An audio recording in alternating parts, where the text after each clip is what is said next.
Hello students, welcome to inspiring nursing minds. कैसे हैं आप सभी? आज की क्लास में हम देखने जा रहे हैं फीटस इन यूटेरो टॉपिक। तो आइए स्टार्ट करते हैं। फर्स्टली हम देखते हैं इसका introduction. So the foetus lies inside the uterus in a closed sac filled with Licher amnii. It has enough freedom of movement until the later months of pregnancy when it becomes relatively fixed. तो हम लोग जानते हैं कि जो foetus होता है वो एक एमनियोटिक सैक के अंदर क्लोज्ड होता है, जिसमें कि लाइकर एमनियाई फिल्ड होता है, जिसको हम लोग एमनियोटिक फ्लूइड भी कहते हैं। एंड जब बेबी एमनियोटिक सैक में होता है तो उसके पास प्रॉपर स्पेस होता है जिसमें वो फ्रीली क्या कर सकता है, मूवमेंट कर सकता है। But later months of pregnancy में क्या होता है, मान लीजिए कि थर्ड ट्राइमेस्टर के एंड में क्या होने लगता है कि उसकी जो पोजीशन होती है वो क्या होने लगती है, फिक्स्ड होने लगती है। Till then, periodic examination is essential to note its lie, presentation, position and attitude. तो लास्ट टाइम में उसका लाई क्या होगा, प्रेजेंटेशन क्या होगा, पोजीशन क्या होगी या एटीट्यूड क्या होगा, ये सब पता लगाने के लिए हमको क्या करना पड़ता है, टाइम टू टाइम पे एग्जामिनेशंस करना होता है। तो इसमें आज की क्लास में हम डिस्कस करेंगे फीटस की लाई को, प्रेजेंटेशन को, एटीट्यूड को, प्रेजेंटिंग पार्ट को, डिनोमिनेटर को और पोजीशंस को। So firstly we will discuss the lie. तो देखेंगे कि लाई क्या होता है। The lie refers to the relationship of the long axis of the foetus to the long axis of the centralized uterus और maternal spine। तो इसमें क्या बोल रहे हैं कि इसमें हम फीटस का जो लॉन्ग एक्सिस है, या कह सकते हैं कि फीटस का जो स्पाइन है, हम उसका रिलेशनशिप देखते हैं कि जो मदर है उसके स्पाइन से उसका कैसा रिलेशनशिप है। मीन्स मदर का यूट्रस हम लोग हमेशा ही क्या मानेंगे, सेंट्रलाइज मानेंगे, मतलब उसमें कोई वेरिएशंस नहीं आएगा। जो भी वेरिएशंस आएंगे वो किस में आएंगे, फीटस की एक्सिस में आएंगे। तो देखते हैं इसमें कौन कौन से लाई होते हैं। So first one is a longitudinal lie. तो यहाँ पे आप देख सकते हैं कि मदर का जो स्पाइन है वो भी लॉन्गिट्यूडनल में है और जो बेबी का स्पाइन है वो भी क्या है, लॉन्गिट्यूडनल में है। दैट्स वाई जो लॉन्गिट्यूडनल लाई है इसे हम कहते हैं when the foetus lie longitudinal to the long axis of the uterus. Next भी आप देख रहे हैं कि ब्रीच प्रेजेंटेशन है, बट लाई इसका क्या है, वो भी लॉन्गिट्यूडनल है।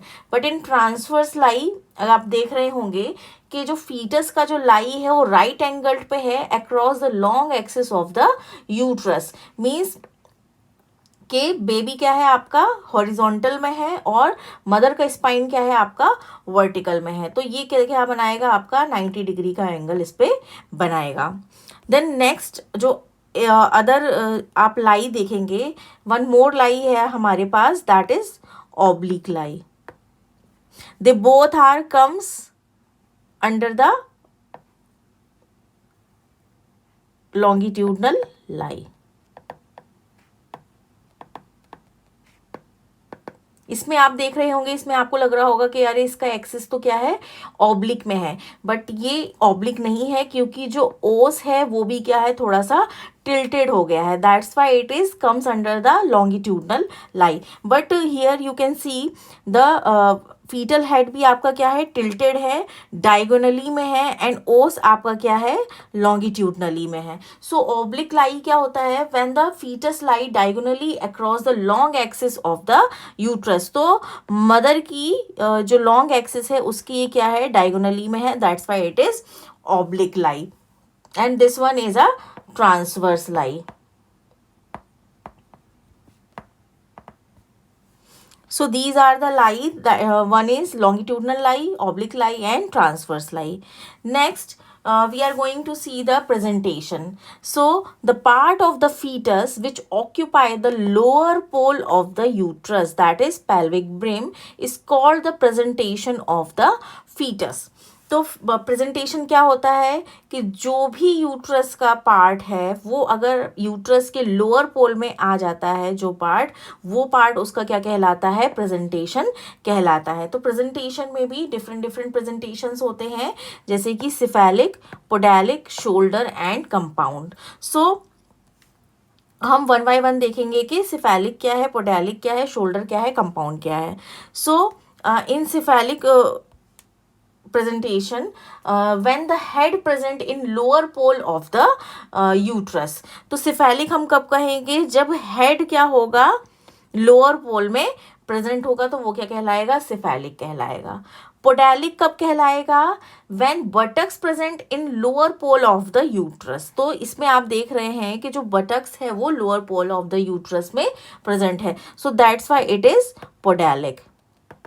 And this one is cephalic. And shoulder presentation क्या होता है, व्हेन शोल्डर और arm present in lower pole of the uterus, so it is shoulder. Then compound में क्या होगा, when more than one part of the fetus is present in the lower pole of the uterus. जब एक से ज़्यादा जो body parts हैं वो लोअर पोल में अगर प्रेजेंट होते हैं तो उसे हम क्या कहते हैं, कंपाउंड प्रेजेंटेशन कहते हैं. Then next is presenting part. तो प्रेजेंटिंग पार्ट क्या होता है, इसकी डेफिनेशन देखते हैं. So the presenting part is defined as the part of the presentation.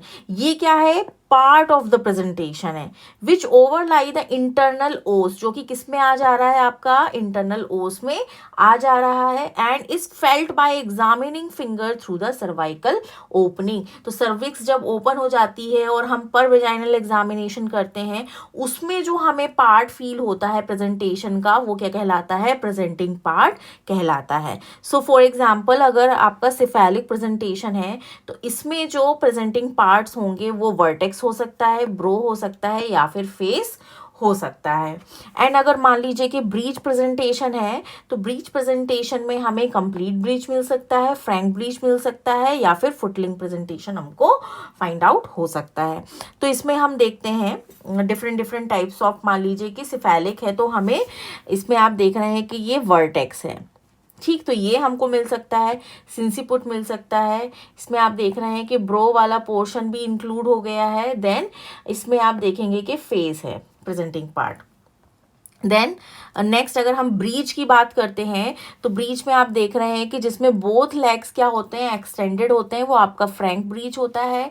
Complete breach में आप देख रहे हैं कि जो सारे जो पार्ट हैं वो क्या है, एक दूसरे के अगेंस्ट में क्या है, फ्लेक्स्ड हो गए हैं. इन कंप्लीट फ्लेक्शन की क्या है यहाँ पर स्टेज है.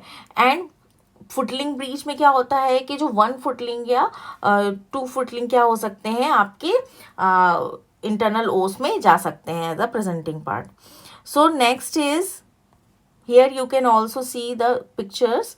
This one is complete breach, this one is incomplete breach, and this one is frank breach. Now attitude क्या होता है, the relationship of the different parts of the fetus, ठीक है, फीटस के जो भी डिफरेंट पार्ट्स हैं to one another is called attitude. मतलब इसमें हम क्या बोल रहे हैं, the relationship of the different parts of the fetus to one another. मतलब बॉडी, फीटस के जितने भी बॉडी पार्ट्स हैं उनका आपस में क्या रिलेशन है, ठीक, उसको हम लोग बोलते हैं attitude of the fetus. And it is the relationship of fetal head and limb to the trunk. तो फीटल हेड का एंड लिम्ब का ट्रंक के साथ क्या रिलेशनशिप है, उसको हम लोग क्या बोलते हैं, एटीट्यूड बोलते हैं. तो यहाँ पर हम देखेंगे डिफरेंट एटीट्यूड्स होते हैं, जैसे कि कंप्लीट फ्लेक्शन, मॉडरेट फ्लेक्शन और मिलिट्री एक्सटेंशन, पुअर फ्लेक्शन और marked extension, then hyper extended. तो फर्स्टली हम देखेंगे कि कंप्लीट फ्लेक्शन क्या होता है. तो कंप्लीट फ्लेक्शन में क्या होता है, with cephalics there is complete flexion at the head. तो हेड में क्या होगा, कंप्लीट फ्लेक्शन होगा, जिसमें कि जो हेड, जो चिन है वो किसको टच करेगी, चेस्ट को चिन टच करेगी. And fetus is curled up with chin on chest, ठीक है, तो जो चिन है वो किसके ऊपर आएगी, चेस्ट के ऊपर आएगी. आर्म्स एंड लेग्स फ्लेक्स हो जाएंगे and forming a snug compact mass. तो एक कैसा बन जाएगा, एक कॉम्पैक्ट मास बन जाएगा.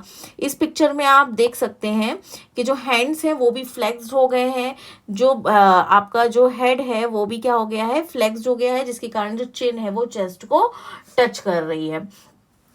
तो ये क्या होगी, आपकी एक कंप्लीट फ्लेक्शन की स्टेज होगी। अगर हम बात करें मॉडरेट फ्लेक्शन की, जिसको हम लोग मिलिट्री एक्सटेंशंस भी कहते हैं, तो ये मॉडरेट फ्लेक्शन क्या होता है कि जो भी सिफेलिक प्रेजेंटेशन है, इसमें जो फीटस का जो हेड है वो पार्शली क्या होता है, फ्लेक्स्ड होता है। कंप्लीट फ्लेक्शन यहाँ पे आपको देखने को नहीं मिलेगा, पार्शली फ्लेक्स्ड होता है। And it gives the appearance of a military person at attention. तो ऐसा लगता है कि जैसे जब हम अटेंशन की स्टेज में खड़ा होता है कोई मिलिट्री पर्सन, वो उस टाइप की क्या हो जाएगी, इसमें पोजीशन हो जाती है।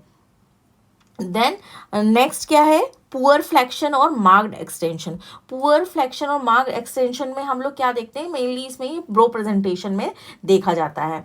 तो पुअर फ्लेक्शन में क्या होता है कि जो फीटल हेड होता है वो एक्सटेंडेड होता है और बेंट होता है बैकवर्ड। इसमें आप देख रहे होंगे कि थोड़ा सा ये पीछे की तरफ क्या हो गया है, बेंट हो गया है। एंड इसका जो भी इसको हम लोग किस में देखते हैं, मेनली ब्रो प्रेजेंटेशन में देखते हैं। और इसकी जो डिलीवरी होती है वो कराना थोड़ा सा क्या हो जाता है, डिफिकल्ट हो जाता है। नेक्स्ट है हाइपर एक्सटेंडेड। हाइपर एक्सटेंडेड आप इसमें देख रहे होंगे, मेनली ये फेस प्रेजेंटेशन में देखने को मिलता है। अगर मान लीजिए कि सिफेलिक पोजीशन है, सो जो फीटल हेड है वो क्या होगा, एक्सटेंडेड होगा कंप्लीटली पीछे की तरफ। ठीक, so the fetal head is extended all the way back. And इससे क्या होगा, it allow a face and chin to present first in the pelvis. तो इसमें आपका जो चिन वाला पोर्शन है और फेस वाला पोर्शन है वो क्या हो जाएगा, आपका इंटरनल ओस में आ जाएगा। So these are the attitude.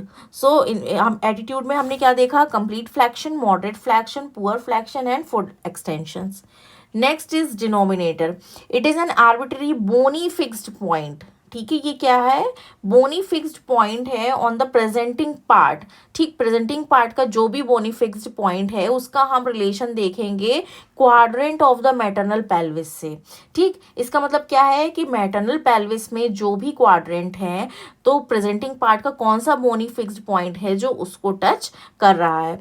तो इस प्रकार से हम डिनोमिनेटर्स देखेंगे कि अगर ऑसिपुट वर्टेक्स प्रेजेंटेशन है तो ऑसिपुट क्या होगा, उसमें डिनोमिनेटर होगा। अगर फेस प्रेजेंटेशन है तो उसमें मेंटम क्या होगा, डिनोमिनेटर होगा। अगर ब्रो प्रेजेंटेशन है तो फ्रंटल एमिनेंस क्या होंगी, उसमें डिनोमिनेटर होंगी। अगर ब्रीच प्रेजेंटेशन है तो सैक्रम होगा, और शोल्डर प्रेजेंटेशन है तो एक्रोमियन प्रोसेस क्या होगी, उसमें डिनोमिनेटर का काम करेगी। Here you can C this one is the frontal eminence and this chin is also called mentum, and this is the acromion process, this is the sacrum and this is the occiput. So these are the denominators. तो denominator अगर हम बात करें quadrants की, तो quadrants आप देख सकते हैं कि दीज आर द 8 क्वाड्रेंट, जो कि क्या है, ऑसिपिटो पोस्टीरियर है, ऑसिपिटो एंटीरियर है।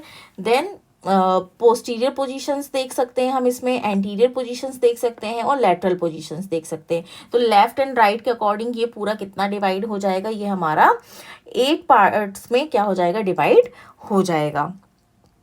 Now next is position. तो पोजीशन क्या है, it is the relation of the denominator to the different quadrant of the pelvis. अब हम देखेंगे कि डिनोमिनेटर का क्वाड्रेंट ऑफ पेल्विस से क्या रिलेशन है, मतलब वो जिस भी क्वाड्रेंट ऑफ पेल्विस में आ रहा होगा डिनोमिनेटर, वो क्या कहलाएगी, उसकी पोजीशन कहलाएगी। So divided into equal segment of 45 degree to place the denominator in each segment. तो हर एक डिनोमिनेटर को हमने क्या किया है, जो पेल्विस है उसको इक्वल सेगमेंट में क्या कर दिया, हमने डिवाइड कर दिया है हर एक 45 डिग्री एंगल पे।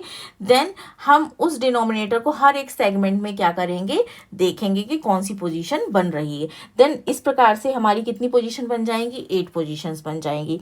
तो जिसमें है anterior, posterior, right and left position is referred in relation to the maternal pelvis. तो मैटरनल पेल्विस में एंटीरियर पोस्टीरियर पोजीशन कौन सी है, लेफ्ट एंड राइट पोजीशंस कौन सी हैं, ये हमें क्या करना है, देखना है।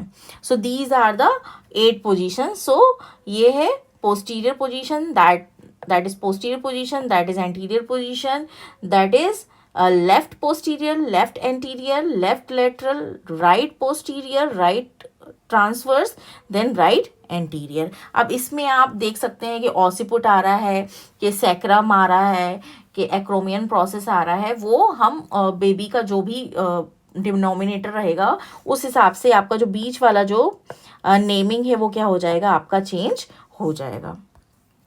सो हेयर यू कैन सी, इसमें हम लोगों ने ऑसिपिटो लिया है, so that's why it is right occipito posterior, left occipito posterior, left occipito transverse.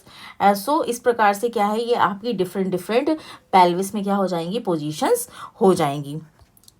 तो इसमें आप देख सकते हैं कि ये ऑसिपुट्स वाली हैं, देन इसमें आप मेंटम वाली पोजीशंस को देख सकते हैं, जैसे लेफ्ट मेंटम एंटीरियर है, लेफ्ट सैक्रम एंटीरियर जो कि हम ब्रीच प्रेजेंटेशन में हमें दिखेगा, ये हमें किस में दिखेगा, मेंटम वाला फेस प्रेजेंटेशन में दिखेगा, ये ब्रीच प्रेजेंटेशन में दिखेगा आपको, ठीक है।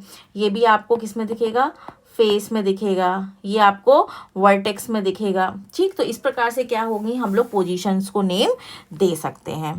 तो आपको अगर ये वीडियो अच्छा लगा हो, समझ में आया हो, या इसके रिगार्डिंग आपको कोई भी क्वेरी हो तो आप कमेंट सेक्शन में पूछ सकते हैं। Thank you so much.